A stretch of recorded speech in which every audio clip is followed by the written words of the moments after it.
to introduce the debate. Minister Sherlock. Thank you, Sherlock. There's nothing like a good lock-in, really, is there, to get the place going? Chairman, I'm just going to repeat some of the points that I made earlier on this morning, because it is quite a varied section. On Wednesday, the Government published the Credit Guarantee Bill 2012 and announced the appointment of an operator for the Temporary Partial Credit Guarantee Scheme. And that does represent a delivery of a Q1 commitment under the Action Plan for Jobs, and the scheme will provide much needed credit to job creating SMEs who currently struggle to get finance from the banks. The scheme will facilitate up to 150 million of additional lending per annum to SMEs, in addition to the lending targets set for the pillar banks. And the scheme will be demand-led, and take-up and performance will be closely monitored. So for every 150 million of additional lending, the scheme is expected to benefit over 1,800 businesses.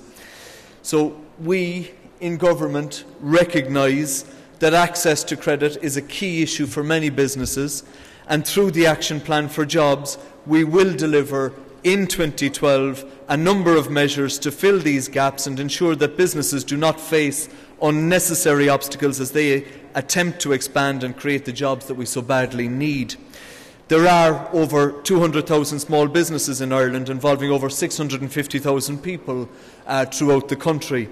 Another key objective of the plan is to continue to use research and innovation to build comparative advantage for this country, and that is why, as Research and Innovation Minister, I am chairing the Research Prioritisation Action Group, and its purpose is to ensure that the money we spend on research in this country, through institutions like National University of Ireland Galway, is targeted in a way that measures the most important metrics, those being beneficial societal outcomes and the creation of more Indigenous Irish companies. And we do not create enough... Sorry, excuse me, Minister.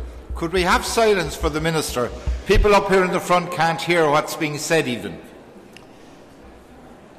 Thank you, Sherlock.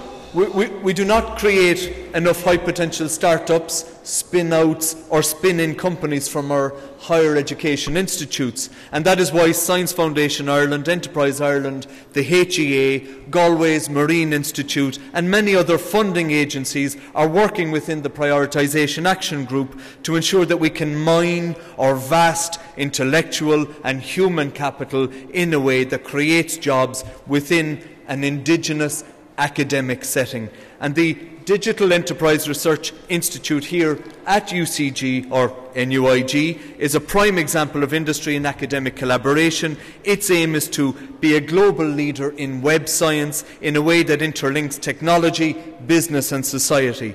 This centre on this campus, funded by this government, is the largest semantic web research institute in the world, and the vision of people like Tim Berners-Lee is alive and is being carried forward on this very campus. I beg your indulgence, Chair. My vision as Minister is to ensure that we maintain standards of excellence in research and education at tertiary level, but we must embed within our research community a thirst to create companies and jobs that will sustain themselves in the long term. I am also tasked with leading the fray on the potential of the social economy, and I'll speak to that anon. Thank you, Chair.